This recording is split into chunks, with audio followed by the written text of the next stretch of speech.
And we are back with all of us together in one Sangha, which is one of the things we're talking about here. A group of spiritual aspirants or people of like mind. Everyone gets into groups according to their predilection, the subjects that they entertain in their minds, and the devotees do the same. And they like to talk dharma when they do, which is to them a lot more beneficial than just the everyday mundane talk, the line of zeros or about the weather or things like that. How's the weather inside, you might say? Is the sun god shining in there? And what is he saying to you, as some Kriti might put it? So that's what we'll continue to do for the next hour as well, as we finish out this chart of precepts, points, practices, and processes. And we had found our way to through these shamatha practice of Vajrayana, and I think we even took it right up. No, we didn't. 2G, as you see here, is a segue into a teaching. So for that seventh aspect of practice, this says gain realization of the Trikaya. So the three bodies is what they mean there.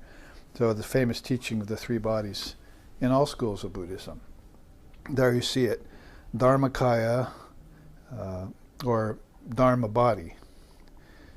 Three bodies. And Dharmakaya is the first one. It confers the knowledge that all thoughts and phenomena are devoid of any independent entity. Like I was saying in the first half, is that if you talked with the seers about the world as Brahman, it's a whole different level of understanding it if you're talking about it as if they were two different things. In other words, you need to be sort of in a non-dual state of mind philosophically in order for them to want to converse, as it were, about divine reality, because otherwise you're talking Maya, and it will tend to degrade into subjects that are not of the Dharma, adharmic subjects, even if they be noble, you might say. You could say there's a lot of nobility to arts and sciences, things that we entertain and talk about, and plays we go to, music we listen to, and Shakespeare sonnets and all sorts of things. It has a nobility to it, but it's always tainted with the ego. The ego is unripe as long as it's not aware of Dharma. And so Dharmakaya, the three bodies, is a kind of outline of how to be aware of higher things along this particular path called Buddhism, and Vajrayana in this case. So Dharmakaya confers the knowledge that all your thoughts and all the phenomena you see, that water flowing under the bridge, is devoid of any independent entity. Or, I'm sorry, independent identity. And therefore you're going to have that third eye look at everything, which is a connection. They say that you can only really divorce yourself from nature. That's called kaivalya in yoga. If you have studied the five elements and how the five senses connect with them, and then take those 10 back into your mind and notice how the same things persist in your dream state. You have 10 dream senses and 10 dream elements, and then those go to seated state and deep sleep. So you watch the dissolution of the mind, and you even practice the dissolution of the mind forward and backward in your meditation daily. What is it? 3 times a day? So that would be the same thing you're doing when you wake and when you live your life and when you go to sleep. Waking, dreaming, and deep sleep is exactly that. It's just a reenactment of dissolution and projection, dissolution and projection, creation, preservation, and destruction. But it was the formless entity who created creation, preservation, and destruction at the beginning of a cosmic cycle. And he named them Brahma, Vishnu, and Shiva, and then his Shakti set them in motion. So he gave them Shakti power, Divine Mother. She caused Brahma she gave him the four Vedas. For the four Vedas, then he was able to create this beautiful sattvic world of the Trinity, which beings still seek. And like I said, when you get close to them, they'll step aside and introduce you to the formless Brahman if you're so prepared for that. If that's your highest goal, is to have samadhi. So back to Kaivalya in yoga, you have to divorce yourself from form, because nature is the form-producing machine, and it's in cahoots with your mind, which is the projecting power. So if you can turn those light switches off, just like I would turn off all these lights with one switch, then I'm able to live in an indeterminate state of Brahman, an unmodified state, and on the way I'm able to see the Harukas and the Dakinis, or the Trinity, and I'm seeing them make their appearance in my mind. Pretty soon I identify them as being my own projections, and I merge with them. And when I merge with them, then I understand how everything is one, equal, tranquil, endless, certain, and immutable, which is the second sloka of our Upanishad that the sun god's telling us. And so all of that is a process. You do it with a practice based on precepts. So that's why this chart is very valuable, coming out of the Vajrayana path in Tibetan Buddhism, and how I learned it from Janggon Khantrul Rinpoche. And the three bodies was always included as a part of the knowledge. You have to know that, for instance, if you're practicing Mahamudra, it's very important to know the three bodies. So the first one then, you could put it in a positive way, which Buddhism isn't necessarily known for. They always take the negative, empty way, kind of. But of course, so does Advaita Vedanta in many instances. But if you put it in a positive way, it's making these connections, and the practice sort of fills that out for you. It's, you may be headed towards a sort of penultimate emptiness, but it's through a practice with form, and it's through a process, a method. Method's very important. Why, where, when, what, and who. Of all those 5 W's, who is the most important question, they say. Who am I? Because why is this happening to me is cause and effect, karma. Why, what is that? It's an object. And when is, what time is it? When is time? And where is space? Where am I? But who, when you get to who, you say, oh, that's straight to the point, you see. But you might say there's a 6th question that doesn't start with W, and that's how. The seers will allow that because it's a method they're talking about. You must have a method. My teacher was saying that, especially if you're here on earth in the human body under the auspice of your ancestors, i.e. society and world and cultures and Maya and everything that has to do with name and form. So if you're going to divorce yourself from name and form in yoga called Kaivalya, it's the last move you make before you get a sampragyata. That's seedless samadhi. Whereas there's no forms anymore because there's no seeds to produce them, which infers that everything came out of a seed. So you can't say, as we were saying yesterday, nothing doesn't exist. See, something always exists. So you can't explain divine reality in its ultimate state as being empty. In fact, it's going to be beyond both form and formlessness. Sri Ramakrishna gave that final word on it. Oh yes, God exists with form. God is also formless. But you must not limit it. It exists beyond form and formlessness too. See? So eventually you just do what India did and say existence is. It's like the shortest mantra that there can be. Put it into one word, soham. I am, or she is, if you worship the mother. Because she's in charge of all the form. So if you divorce yourself from nature and get Kaivalya, then you will then be able to move into merging with the Ishtam.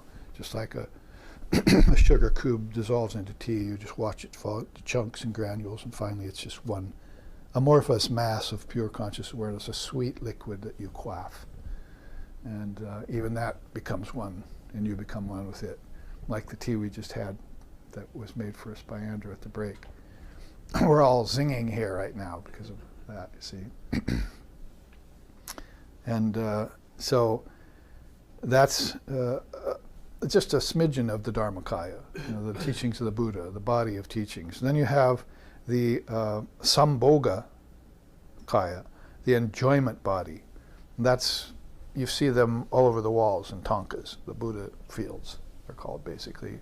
All these wonderful Tibetan thangkas and everything with all these stacks of different kinds of Buddhas in different kind of realms, and Harukas and the Dakinis attending upon them, and you just look at that thing and all day and see different dimensions of it.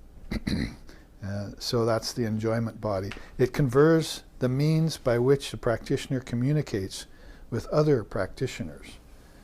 Again, I would say it's about making connections. You're looking at this thangka from the outside, or even if you're inside the kingdoms of heaven or the chambers of my Father's mansion, that's the Buddha fields in Buddhism.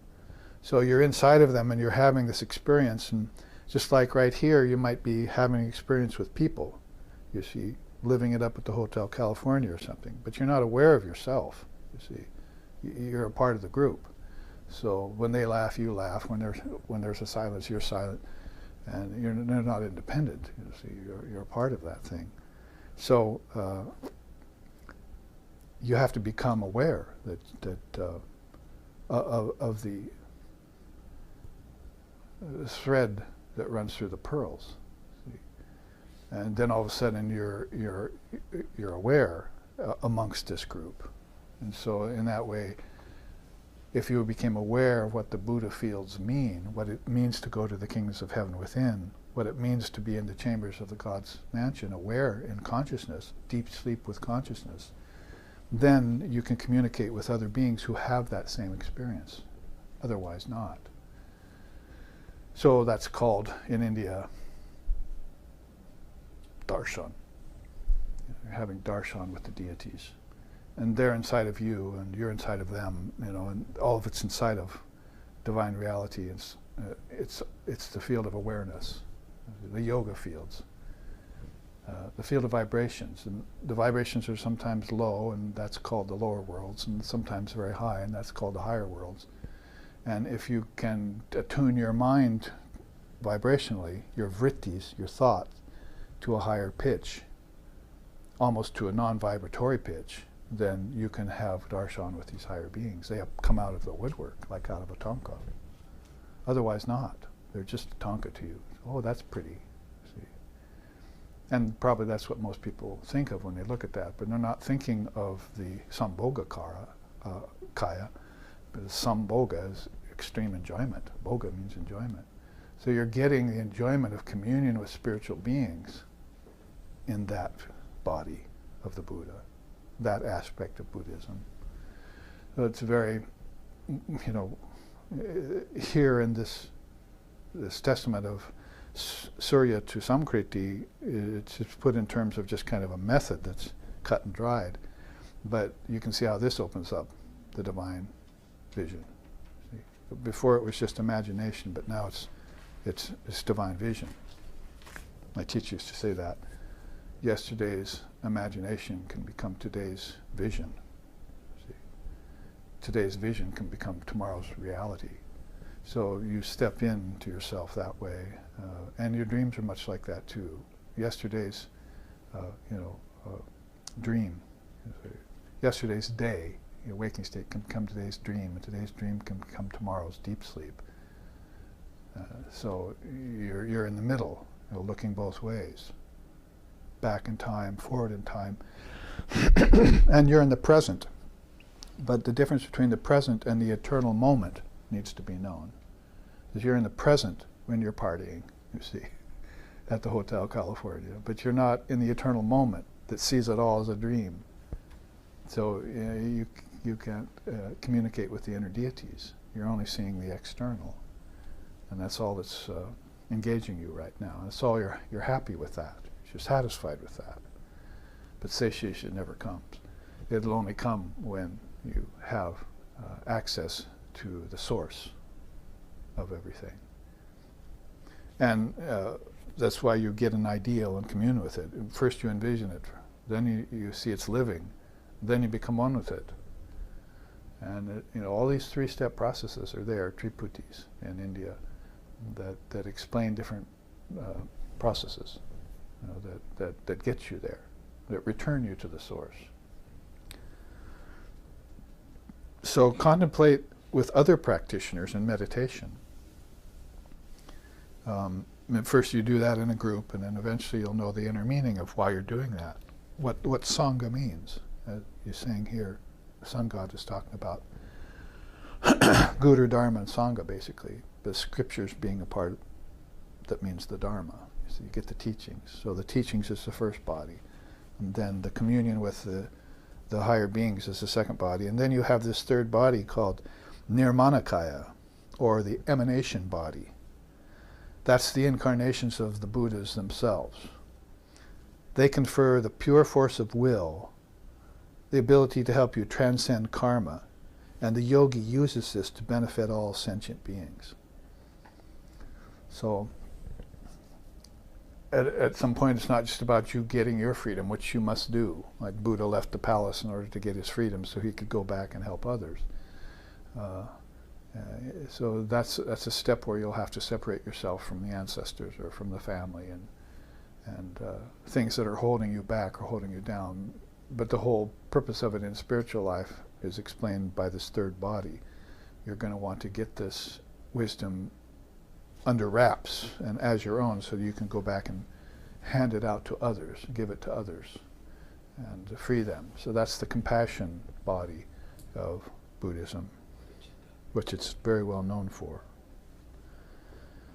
Now let's move on, because there's one more chart I want to show you before we end this weekend's class. And I'll be back in May and we'll continue on with Sloka 15 and 16. But 14 is loaded. I didn't even get to all the charts I had assigned for just that one sloka. But you can see what next is the process of gaining quiescence and insight. So there's more to come in this process. First, you accrue merit via offerings and prayers, so you can clear these subtle karmas, these knots that are in the way still. Maybe you're only having occasional visitations to the Buddha body. You see the teachings, other meditators. You're only having occasionally opens to those, so there's still some opening and closing of nadis, or the temporary disintegration of knots and their reformation and so forth. So you've got to open the passages all the time, all the way, for all time, so that you can flow along them like an illumined soul would, like Swami Vivekananda did at all times. Amazing soul, and Shankara. So you accrue the merit and you do the offerings in that way. You meditate on the 100-syllable Vajrasattva mantra, or any equivalent of that. You might be reciting the Sahasranam, or the thousand names of Divine Mother or Shiva or something. And in that tradition you practice these long recitations of syllables. It's kind of an invocation to bring these deities to bear inside of your own consciousness. Like I say, they'll almost come out of the woodwork, like coming out of the tonka. The real implication to that will be that they start appearing to you and speaking through your mouth and using your body and emanating through your senses, and almost sometimes unbeknownst to you. Like I've told you before, I'm sitting here speaking and teaching like this, and I feel my mentor and our founder, Lex Hickson, is all of a sudden I catch him looking through me. Hey, is that you, Lex? What are you doing? Get out of there, really. And or Swami Sheshananda, I all of a sudden feel him. Or Swami Vivekananda, I feel him directly sometimes. So these are not forms anymore, really. They're Shakti, they're formless form. And so, they will emanate out through you and transform your outer life too, as well as your inner life. And that's more than intuition. This is actually a process that's now gone several stages and based upon dharmic precepts and your own practice. So, very comprehensive way of saying it in this Vajrayana path. Then constantly strive for deeper insight. So I keep the mirror of my mind wiped clean every day with meditation and study. It doesn't matter if I'm enlightened or not. That's what I do, you see. Because I want to keep the vision of God as clear, crystal clear as possible. And I know the mind collects dust. And I still have a mind.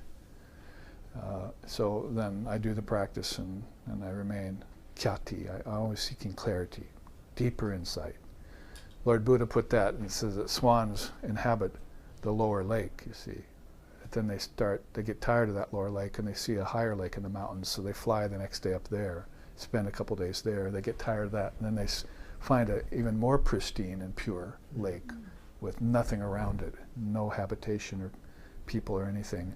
So like swans seeking higher and higher lakes for refuge, human souls should do the same with insight and teachings and go deeper and deeper like that. Never being satisfied.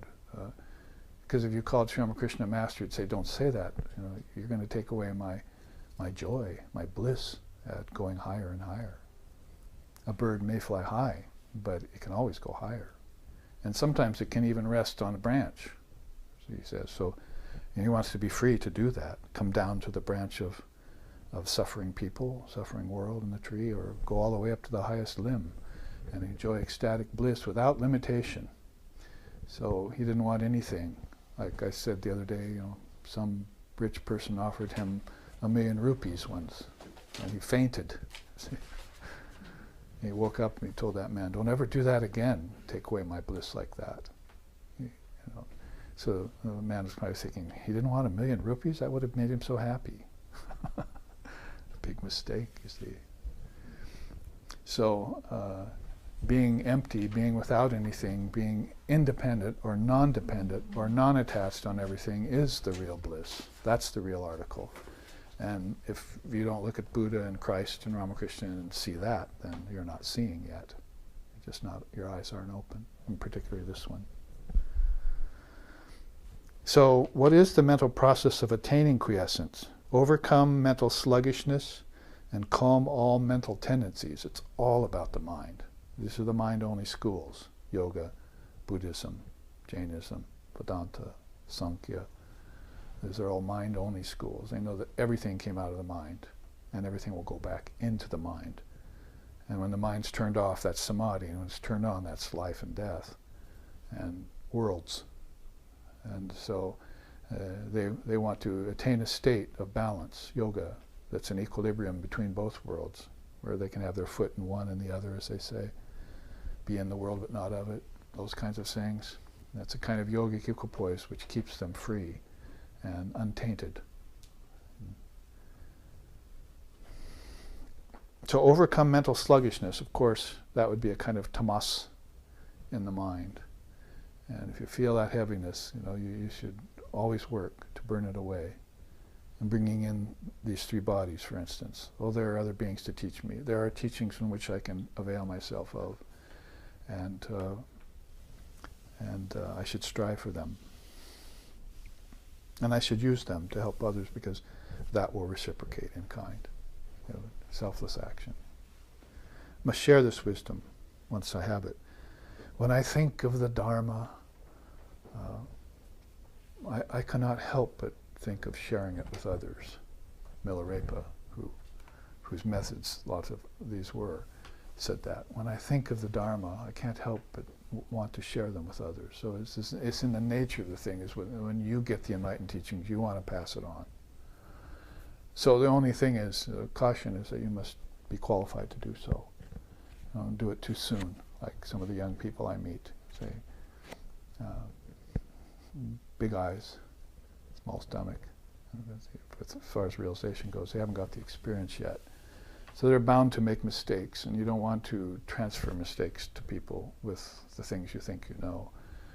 It's like passing germs when you're diseased. And so you want to make sure that you give those teachings in the right setting, at the right time, to the people who are attentive, so you create an atmosphere that's pure. Make sure there's a shrine nearby. Make sure a guru taught you. All these things are key to transmission, what like Six and our founder used to call transmission. It's not just a lecture. You may be looking at it over the camera, And you know, that's tier number 2, but tier number 1 is right here in this room right now. And that's where you're going to get the transmission, no doubt, in its fullest measure, according to how attentive you are. And as I told you, I hung on every word without a drop of sluggishness in me when I went to Swami Sheshanand. I didn't even try to. He was just so engaging, and everything he was saying was what I wanted to hear, and was so resonant with what I already knew but needed to hear still, that I hung on every word. And people were falling asleep around me. You know. So to the extent you can bring that ever awake state, third eye always open, with you everywhere you go, to that extent you'll be getting the 3 bodies all the time. They'll be coming to you at a high level all the time, from a high center, and you become acclimatized to that, then you'll die in that high center and be reborn in that high center, and maybe attain another higher center, like a swan seeking a higher lake. You see, just a matter of course. But you must leave off the gravity of the Manipura down, the heavens. You must leave off the gravity. They have a strong pull back towards earth. So we don't seek heaven, and the Upanishad says as much. They gave up the heaven-aspiring senses, and they went to the luminaries and sought for higher realms. See, bardos, see, or akashas, or lokas. There are words in Sanskrit and Tibetan and so forth that imply these things.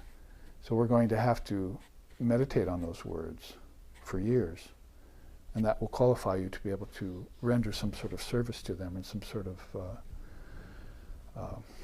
quality to them when you use them with your own oracle, you see, when you speak them out into the atmosphere. The atmosphere is pure, you're pure, your teachings were pure, the teacher was pure. Now you've got a pretty good idea that you can pass this on without any germs.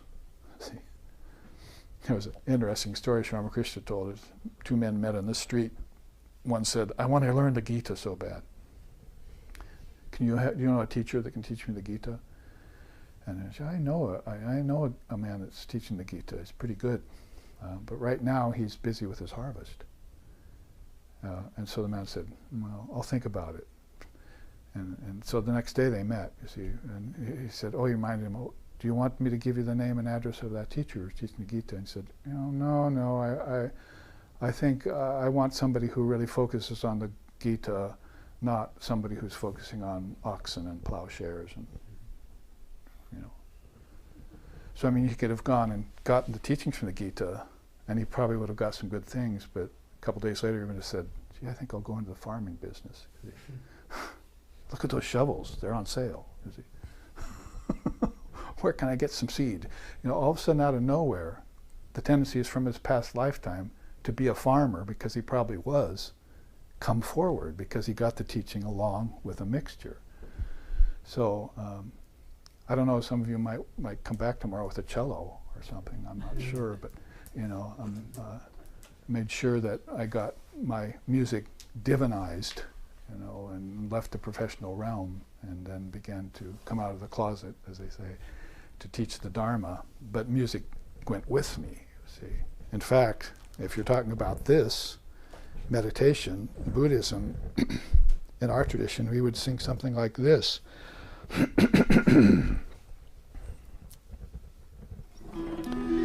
Jayatana te hridaye nachate samadir dhyanam nate hi hridaye nabahi pradesha jayam nacheti hridaye nahi vastu kalo jnanamritam samarasam gaganopam Jnanamritam samarasam gaganopamoham, which we sang all 40 verses of those twice on my last visit. or visit before last, when we did the Jnanamritam Stotram. And we'll do it again this year at a retreat, at a seminar in the summer, I think. We'll do the whole thing again and take charts and explain each verse. But so in this verse he says about this kind of transformative meditation that he's leading you towards, this non-dual state, we'd say in our tradition. There is no separate space, inside or out, of your Atman. So how can there be a place to meditate, or a meditator who's striving to go within? No form can be where no space exists. So who is it that you are trying so hard to see? Samadhi is just your true nature. You are pure existence, wisdom, and bliss, as boundless as the sky and infinite like space. So the Avadut has his own take on this process that leads to, based on precepts, that leads to practice, that then nets you this precious state that is being talked about by Surya to Samkriti, and is also being explained here in terms of the Vajrayana path, the diamond path. Woodcutter finally recognizes, I'm a diamond cutter, actually. And he leaves behind the conventional world. Maybe he still keeps the conventional world some, still woodcuts, but then nobody sees him at night when he goes behind a mosquito net, you see, and meditates on God. Because what has he done when he does that? He's given up mental sluggishness. That's called rajas. It's called tamas. And now he's sattvic. And Sri Ramakrishna said, my sattvic devotees, they look just like anyone else, but you go into their house and there's still cobwebs in the ceiling. They don't have any furniture. And at night they retreat behind the mosquito curtain and meditate on God using the mantra, and nobody knows it. It's just hidden from view. So mental sluggishness would have a whole different face on it, as you know. Second, gain detachment from names and forms. Develop analytic insight. See, stage 2, really. And attain transcendent wisdom. So that's right in line with our sloka. Shall I read it again? With a mind disciplined through devotion to the Shastras, that's scriptures, devotion to the teacher, and the company of the virtuous, that's your Sangha, truthfully master the entire body of knowledge, including the secret doctrines. That's what we've been going on and on about for this whole 2.5 hours. And in the next half hour we'll wrap this up. So you see the fourth step here, direct perception of voidness. B, dissolve ordinary concepts and perceptions by perceiving their voidness. C, realize voidness in all stages of life. And D, develop the mental agility necessary to attain the Mahamudra. And that's where this chart would segue into the Mahamudra chart. And I didn't bring it with me because I knew we wouldn't have time to do that. The Mahamudra is a precious teaching in Tibetan Buddhism. And this is pretty much what sets you up for it, a lot of this. So you can see the Vajrayana path has such richness to it, and you can easily just align it with Upanishadic wisdom, because Buddha was an Indian man. He wasn't Japanese or Chinese or Tibetan or anything else. He was just an Indian man, born in Kapilavastu, which was India at that time, which is now in Nepal. The borders have changed. But Kapila is the lord of Samkhya. So both, so many correlations between Lord Kapila and Lord Buddha. Like, they both talked about the 3 types of suffering. And of course Samkhya was, Lord Kapila was several thousand years before Lord Buddha. And they came up with these ingenious systems, like the 24 cosmic principles. In Buddha's turn, he came up with the 4 Noble Truths and the Eightfold Path. So you kind of look at between these 2 bookends, of Indian history and say, wow, this could have been the same soul coming back to suit the time, and giving the teachings. If not, they sure concurred with each other and had the same style. So there. So in the final half hour I have one more chart to show you that has to do, a little bit simpler maybe, but it has to do with this sloka. I'll read you the next sloka though because it's very poetic. Just as a lover repairs to a spotless bed of flowers, from the second, the sadhaka proceeds to the third, styled non-attachment. So we will then, I should have probably looked at it before I flipped it, but we will proceed from the second to the third. We've analyzed the second pretty well with these three charts from yesterday and today, and also kept putting an emphasis back on transmigratory life, how that has to be espied first. And you have to, I think I'll get some distance from that. I don't like it. I don't like change. Change is the spice of life for the worldly person, but it becomes the taste of death for the person seeking enlightenment. They want changelessness, and the one stable, immutable, tranquil, endless, certain state of consciousness, which is their own peace of mind. So mind is going to be one of the things you're going to have to purify. You see. The thoughts, quell them. The intellect, hone it. The ego, diminish it. Those are the four parts of the mind. If you can do that, then you'll have this peace that passes all understanding, or you will qualify yourself for higher stages. So in this chart, which is got a facelift with the nice Mount Everest behind it, you can see that Vasishtha is counseling Sri Ram in this. This is from the story of the great Bali. No Bali in the. You see, this is where the Smriti is important, because the sloka says here, they avail themselves of the Shruti and the Smriti through the foremost scholars. So the Smriti, you would know about Bali if you'd heard about that, King Bali, and how, who his father was and so forth, and who his guru was, and how he came to rule the lands, and how, even though, I think Asuric by nature, became a very noble ruler, and was looked upon by the seers as realized soul. So in this case, you see, from the story of the great Bali comes this threefold opinion about these three things: world, study and meditation, and worship of the Guru. So it plays right into our theme here, which are all mentioned in Sloka 14 here by Surya to Samkriti.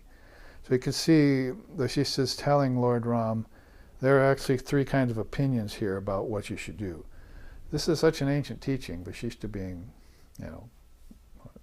one of the 10 mind-born sons of Lord Brahma, so it must have been way back, you see.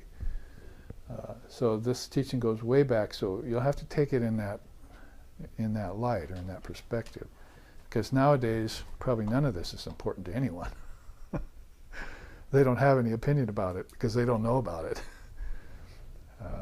But back then, you could see there are people that were having different opinions about how much attention you should put on the world, how much attention you should put on your spiritual practice, and how much attention you should put on your teacher. And so back then, all these three things were a part of life. That's one of the things it infers. Oh, I have a teacher, I have the scriptures, and I have a practice. Who can say that nowadays in the percentile? See, very few really of the 7 billion or whatever it is have a spiritual practice, a teacher. And among those who do have a spiritual practice and a teacher, they're not staying firm with them. They're wandering from one to the other, and they can't find a place to lay their head. The teacher used to say that you can find no place to lay your head here. In fact, here on earth, you can't even find a place to hang your hat.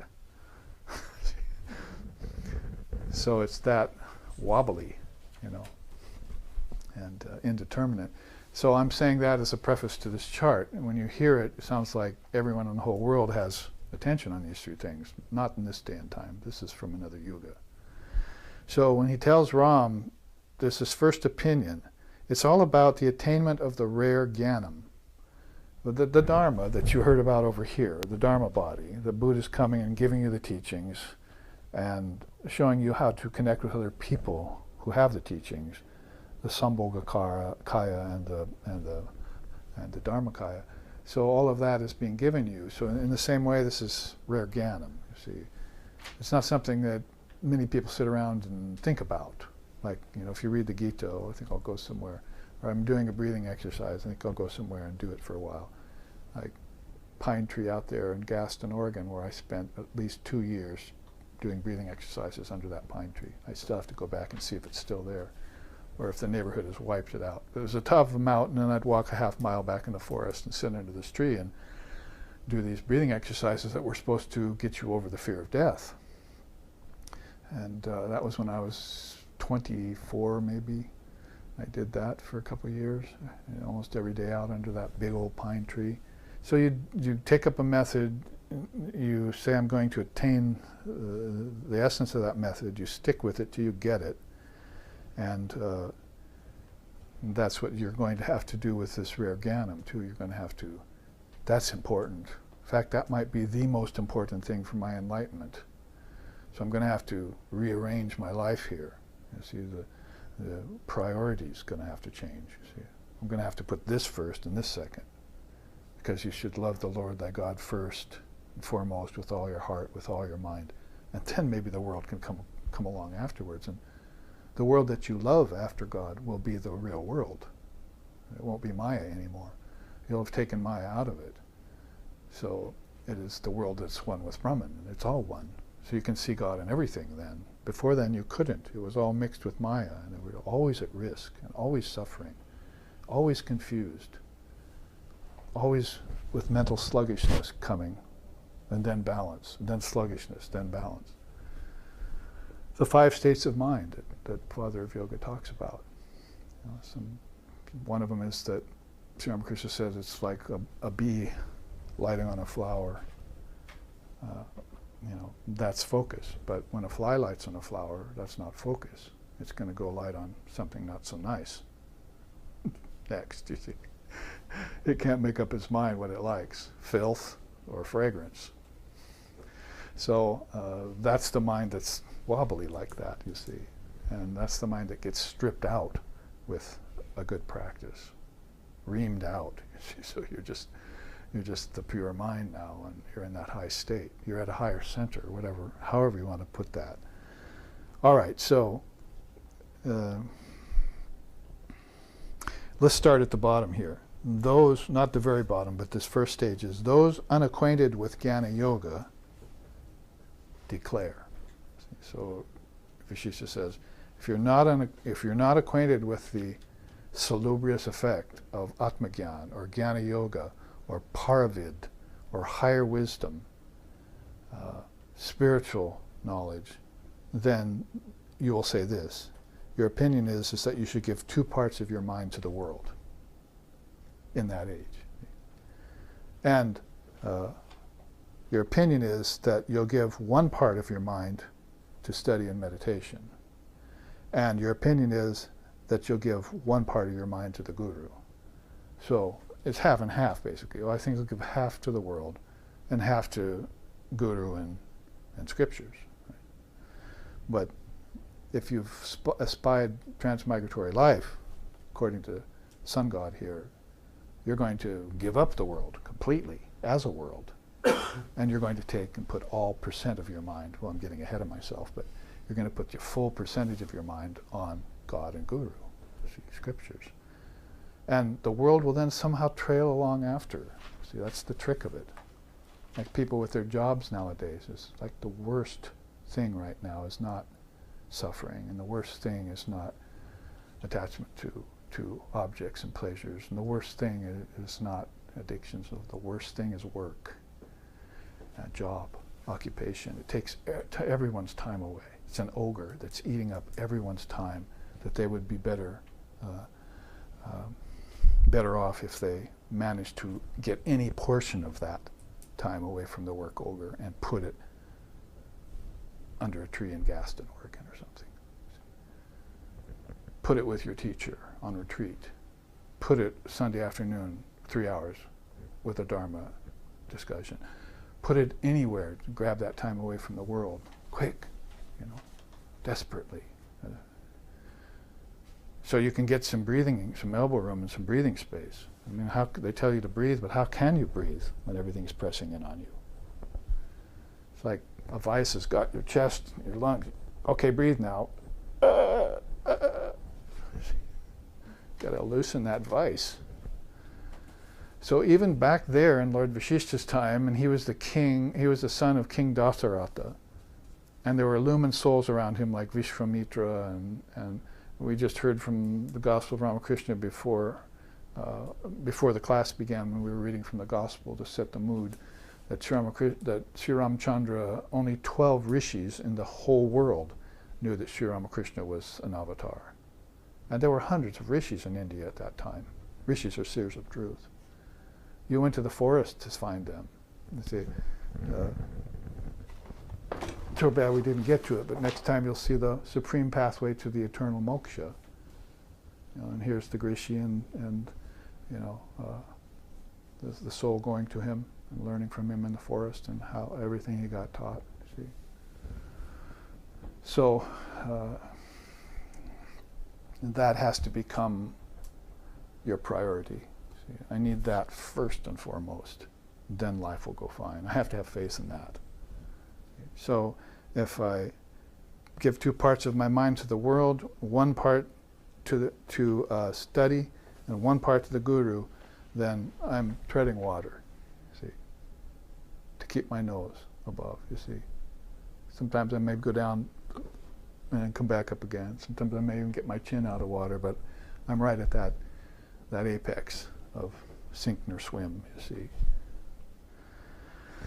So the next opinion is those partially familiar with the benefits of Jnana Yoga. You shift up. Those partially familiar with the effects of Jnana Yoga. And this is a great teaching to be given because I've given the Dharma teachings for 25 years in the West, maybe more, 30. From the Jaima music platform, even more than that. And when I did it with music only. So, and I've noticed that people run away from the Dharma and the teachings. It's too much. See? Too many Sanskrit words. Too many high concepts, too many this, too many that. But that's how the seers got their enlightenment. And we saw the quote from Buddha yesterday. I said, the same thing Sankriti is being told here. You must master the words. You must learn all the categories, like the 24 cosmic principles. You must go to a teacher to get them. And you must learn the secret doctrines too, like the hidden Upanishads. This is how they got it. Even Buddha. And Buddha isn't known for someone who's being wordy. Buddhism isn't known as something where you say, oh, you go and you hear a lot of words. No, I think I'll be Zen. I think I'll just go sit. No words for me, thank you. And actually, I was told to get rid of concepts. So these are concepts. I must get rid of them. So there's a whole green, undigested level of understanding about the value of Dharma. It's acid to the corruption of your mind. It's the only thing that will burn through. And it'll burn through quick. Who am I quoting? Swami Vivekananda. I liken the Dharma, the truth, to an acid that will burn through everything swiftly. Thicker things, it'll take a little longer. Subtler things, it'll burn right away. So it's like, putting a river flowing across a plain. It will create a canyon. Just give it time. Grand Canyon was created that way, you see. But if it rolls across a swamp, you'll have it right away. See, soft ground. So if you expose yourself to it, and your opinion is that I should only do it half-heartedly, then you will get that much Dharma in that lifetime. And the world will still be equally important to you as God is. But there is no world without God. So God should be first and foremost. Seek thee first, and all else shall be added, isn't it? He didn't say it the opposite way. And, seek the world first and God comes along later. That never happens. My teacher used to say that. I said, you think here in the West that you can get to the infinite through the finite. You cannot get to the infinite through the finite. The finite is finite, and it takes you towards finite ends. You must put the infinite first and foremost and concentrate on that, And then there will be no infinite and finite. The world will fall behind you, and isn't that what he said? Get thee behind me. Was he talking about a red guy with 2 horns and a pitchfork? Did he believe in such things? Or was that just an aberration of later fundamentalist church fathers? Basically, get thee behind me means the world. It's in the way. Otherwise, he wouldn't have gone up, and told the man whose father had died, let the dead bury their dead. Follow me now. Well, I have to bury my father. No, let the dead bury their dead. Follow me right now. This is your moment. Follow the light. But he stayed behind to bury his father. He got involved in funeral rites. And they said, maybe I go catch up with Christ now that I buried my father. Then his daughter comes up and said, will you arrange my wedding? See? And then he was involved in that. And it's exacerbated. He never followed Jesus. 2,000 years later, he's born, giving away his daughters at weddings. I know people like that. Spending hundreds and thousands of dollars. Sri Ramakrishna said, I saw a neighbor like that, who was spending hundreds and thousands of rupees on his daughter's wedding. But his neighbor had just been kicked out of his house, and he was in the streets, and he wouldn't give him a handful of rice. He's spending 100,000 rupees on his daughter's wedding, but his neighbor is starving in the streets, and he won't give him a handful of rice. That's how the world gets a hold of everything. Even against your best intentions, Maya will come. So this is what comes to mind when I hear Vashishta talk to Ram about people's opinions. This may look okay. Say, I put half of my mind on God. But you've still got half of your life at risk. I mean, maybe all of your spiritual life at risk if you haven't placed first and foremost that reality, or the thing that it best represents it, which is the teachings coming from the Dharmakaya. That's the first body. Look in any tradition you want. Dancing and singing will not do it. Jollification will not do it. Children will not do it. Hatha yoga exercises will not do it. Breathing exercises will not do it. Progeny and wealth will not do it. Shankara says so in the Vivekachudamani. What will do it? Atmagyan, Atmagyan, Atmagyan. Knowledge of your own self. Knowledge of your own self as being God.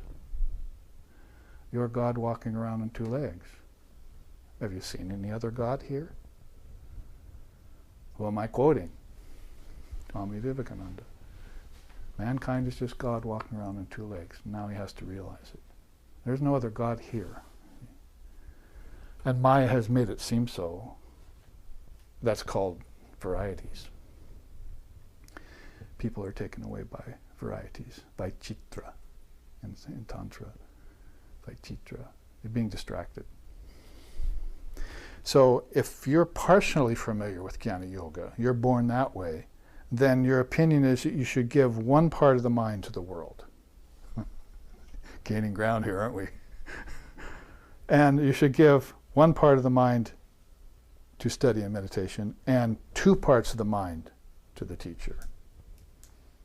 So we're gaining ground, getting some victory here. And so incrementally, it's like called krama mukti. Jivan mukti may still be at risk, because you may not be getting free, because you still haven't placed the full attention on divine reality. You still have part of it on relativity. That part that's on relativity is risky. Now, you can see a being like Jesus or Buddha with their full mind on the world, and they're not at risk, because they know the world is not real. Long ago, they had reached the highest level of this. Then they came back and put their life on the world, their mind on the world, right? So that's a whole different thing. You can't assess this prematurely. You have to see it in perspective of the attainment or the perfection of the soul that has been realized by these souls. They have the ability to do this. They can go back and help others. The avatar can go all the way down to the level of patita pavana, the fallen and the lowly, and help them, and still extract himself or herself out of the mix when it comes time. be like a mudfish. You know, like Sri Ramakrishna said, it sports in the mud, bottom of the lake, but its scales always shine when it comes out. So those souls are different. Well, they don't even fall in this graph. So we're talking about some Kramamukti stuff here that's getting us a little bit more inclined towards processes, practices, methods that are qualifying us to be like them. Be thee like thy Father in heaven is perfect. So if you go to this final level, as we wrap up this class, those who possess Jnana Yoga declare this. You put one part of the mind on study in scriptures about Atmic reality. You put one part of the mind on the study of methods to remove desire. You put one part of the mind on the study of ways of self-cognition. And you put one part of the mind on the path of how best to worship the Guru. Huh? Wait a minute. Huh? Where did the world go? You mean you don't put any of your mind in the world? Yes, you put part of the mind on the study for methods to remove desire. That's what it transformed into, you see. I have desire for the world. I better work on that. I must be clear of that when I leave this body. I must have no more desire for children, wealth, money, worlds. None at all. All my desire must be expiated, exterminated. And therefore I'm desireless, therefore I'm uptakama. See? Who's the best known for being uptakama, free of desire? Lord Shiva. Lord Shiva's name is Uptakama, right? So he doesn't have any desire for the worlds. You see him destroying them all the time. Oh, you have a little desire for that? Poof, you see. Gone like that. He's got like a ray in his hand, like a science fiction figure. You have desire for that? Poof, gone. See. So go to him in a mountain in a cave. Well, I have to go now. What do you mean you have to go? You came here. I destroyed everything where you came from. There's nothing to go back to. Give it up. Put your cloth down here in my cave, and you and I are eternal companions now. You gave it up. You can't take it back. Besides, would you want to lick up the spittle you spat out on the sidewalk 2 minutes ago? That's what they think of the world. The world is a hog plum. It's a hog plum. The hog plum is almost all pit. A little tiny bit of skin and a little tiny smaller increment of flesh. And if you were to take the pit and the skin off of that and eat the flesh, it gives you indigestion. Who said that? Who said it?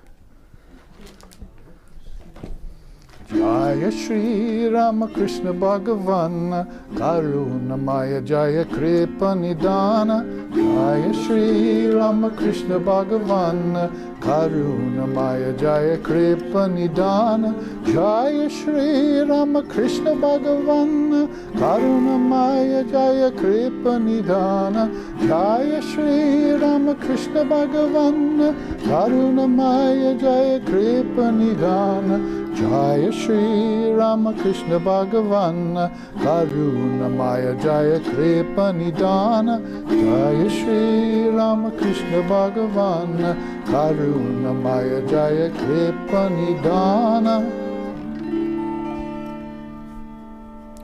And so with those teachings delivered, because that was a quick study, but you get my point here, it might be a good segue into May's class on the Akshi Upanishad right here in 2 months. And you'll come and you'll sit here and not 1 second will have passed. In your consciousness, you heard Jaya Shri Ramakrishna. You'll come, you'll hear Jaya Shri Ramakrishna. And all that went between is that part that you gave to the world. You see. And if you don't think any time passed, then you didn't give any more of your time to the world, your mind to the world. You thought about God the whole time when you left the classroom, and you'll think about God while you're away, and you'll think about God.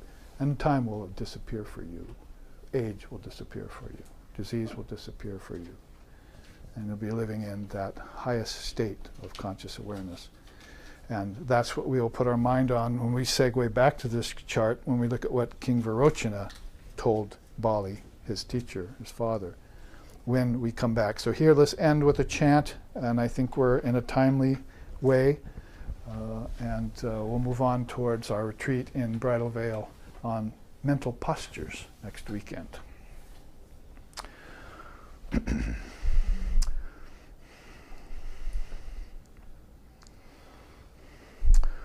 Om Sato Ma Sadgamaya Tamaso Ma Joytirgamaya Mrichor Ma Amritam Gamaya Abira Bira Magedi Rudrayate Dakshinamukam Tenamam Pahinicham Om Shanti Shanti Shanti. Lead us from darkness to light, from lower truth to higher truth, from the unreal to the real, and from the illusion of death to eternal life. Reach us through and through, O Lord and Mother, with thy sweet and benign presence. Om, peace, peace, peace. May peace be unto us, may peace be unto all. Om